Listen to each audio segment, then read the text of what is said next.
3, 2, 1. Ang gagawa tayo ng Paris. First time kong gumawa. Wow. Hindi ko alam kung tama ba yung ginawa ko. Ginisa ko sa sibuyas, bawang, luya, at 3 pirasong star anise. Ayan. At saka syempre ang ating beef. Ayan. O, diba? Tatry natin gumawa ng sariling ating Paris. Syempre, ayan na siya. Dadagyan natin siya ng tubig.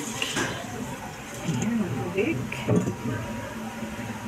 Lalagyan din natin siya ng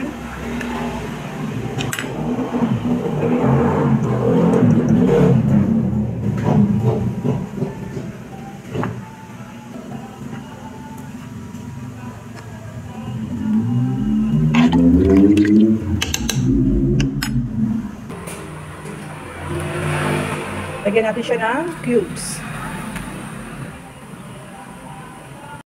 Ayan, kumulo na siya. Ilalagay natin ang cornstarch. Pampalapot. Wow!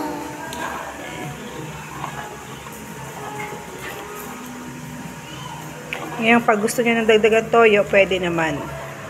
Pwede kayo magdagdag ng toyo. Ito na ang aking sariling version na Paris. Ayan. Wow. Ayan ang aking beef. Malambot na yan. Ayan. Medyo malapot siya. Ayan. Ito ang ating Inday Paris version. So, ipatikman natin yan. Oh, yummy!